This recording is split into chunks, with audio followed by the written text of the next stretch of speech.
নকআউটের মহাকাব্যে শেষ পর্যন্ত কার মুখোমুখি হতে যাচ্ছে বিশ্ব চ্যাম্পিয়ন আর্জেন্টিনা? গত কয়েকদিন ধরে ফুটবল দুনিয়ায় এই প্রশ্ন ঘিরে চলছিল কোটি টাকার জল্পনা কল্পনা, যার চাবিকাঠি ঝুলছিল উরুগুয়ে বনাম স্পেন ম্যাচের ভাগ্যলিপির উপর।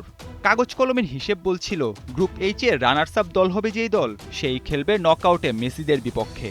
সেই হিসেবে আর্জেন্টিনা প্রতিপক্ষ হিসেবে পেতে যাচ্ছিল স্পেন অথবা উরুগুয়েকে। সমীকরণ ছিল পরিষ্কার, উরুগুয়ে জিতলে প্রতিপক্ষ স্পেন, আর স্পেন জিতলে আর্জেন্টিনার সামনে আসবে নুনিয়েজের উরুগুয়ে।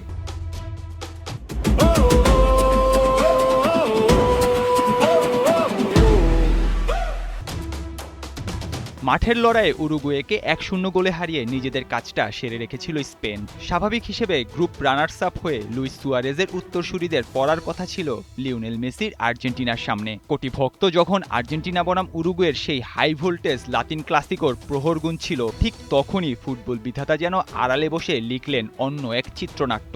সব হিসাব, সব সমীকরণ এক ঝটকায় ওলটপালট করে দিল নবাগত এক দল, কেপ ভার্দে।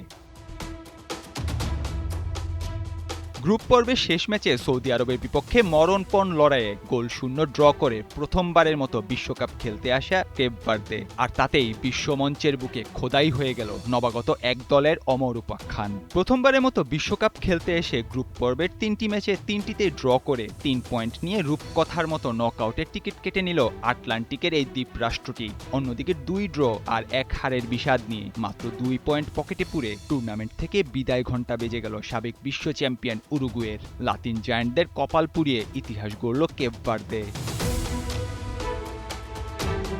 সব হিসেব নিকেশ আর সমীকরণের অবসান ঘটিয়ে আপাতদৃষ্টিতে আগামী 4 জুলাই কেপ ভার্দের বিপক্ষেই রাউন্ড অফ 32-তে নামবে বর্তমান বিশ্ব চ্যাম্পিয়নরা। তবে ফুটবল রোমাঞ্চের এই মঞ্চে এখনও রয়ে গেছে এক জটিল যদি কিন্তুর চাদর। কে হচ্ছে ইতিহাস গড়া কেপ ভার্দের প্রতিপক্ষ, সেটি চূড়ান্তভাবে জানতে অপেক্ষা করতে হবে গ্রুপ জের শেষ 2 ম্যাচের ফলাফলের জন্য। কেননা বিশ্বকাপের মঞ্চটা যে সবসময় বড় অঘটনের কারিগর।